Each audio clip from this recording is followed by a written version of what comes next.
It all begins with the leather. We make no compromises on leather. A Red Wing shoe starts here, in the cutting room. They are cutting out the different pieces of leather required to make a particular boot. They lay a die, like a cookie cutter, on the leather, and then use a hydraulic press to create a crisp, clean cut. Welcome to the fitting room, where naturally enough, we are fitting together the pieces the cutters created. Dozens of experienced, skilled hands sew one piece to another, proudly building a Red Wing boot. In fact, building some Red Wing boots requires over 120 hand operations. Think of it as building a kit. You put the sub-assemblies together first, and then join them into larger parts. Let's start here. A label, including the size, is sewn onto a gusset, which is the soft piece of leather under the laces. Here, she's attaching a liner for the toe. Notice that part of it isn't glued? That's so the steel toe can be inserted later. Here's the beginning of a heel being assembled.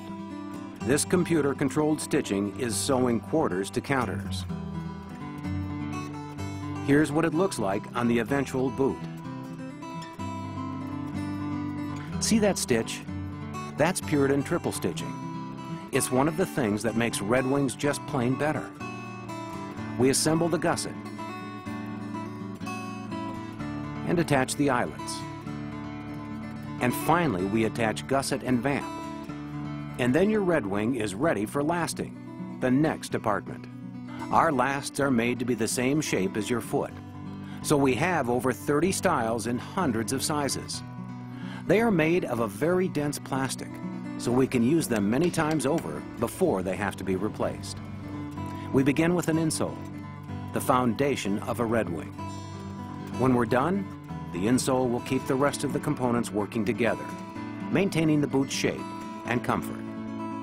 She's applying a layer of cement. We let that dry for a bit and send it along so we can attach the ply rib. We'll connect the rest of the boot to this rib just a bit later. First, we temporarily tack the insole to the last. Then we insert a counter, a stiffener between two layers of the heel, and tack the whole boot to the last, again, temporarily. This is four-part lasting. Here, the front of the shoe, the vamp, is softened by heat and stretched over the last, but sometimes they pull the leather back, and what you see is the liner. That's because they're going to insert a steel toe between the leather and liner. A little adhesive. A quick tap or two, and the steel toe is on. Now we pull the leather back over the toe and cement it in place. The next job is to pull the leather down tight on the last and staple the sides. We have to take out those temporary tacks.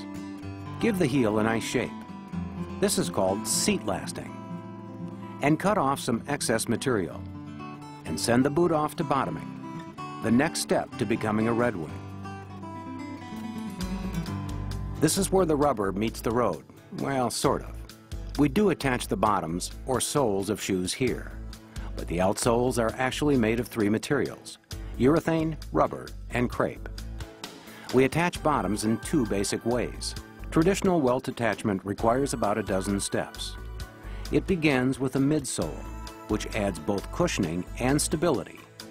We glue on a shank, sometimes metal, sometimes plastic. Then we spread on some hot cork. It looks a little like peanut butter. We set it aside to dry and cool, where it forms a firm cushion for your foot. The next steps vary from boot style to boot style. We apply cement and we sew on layers, sometimes sewing all around, sometimes not around the heel, and we trim and shape. We cement and sew on the outsole. Some boots get heels nailed on, and those heels get trimmed and scoured, which puts a nice finish on the edge.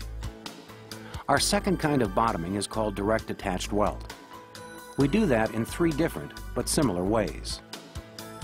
Liquid chemicals partially fill a mold. The boot is clamped into the mold and sent off into the tunnel. As it passes through, the chemicals react, completely filling the mold, bonding to the boot and hardening. Variations on this process allow us to do some amazing things with bottoms. We can mold two densities, one for durability and one for comfort. We can even attach directly to the boot with no welt at all. This robot is roughing the side of the boot, making a surface for the urethane to adhere to. That's the story of bottoming, and we are near the bottom of the story. The final step for a Red Wing is finishing, and that's what we're doing. One last time, craftspeople put hands on the boots until the boot is perfect. Some boots get a footbed, what you feel most when you walk. Some boots need laces, of course. We go through miles and miles of laces. Then each boot gets wrapped and boxed up for the trip out of the factory and into distribution. First stop is the warehouse, where you'll typically find 300,000 pairs of footwear. Every week, 50,000 pairs leave this warehouse, going to retailers in over 100 countries around the world.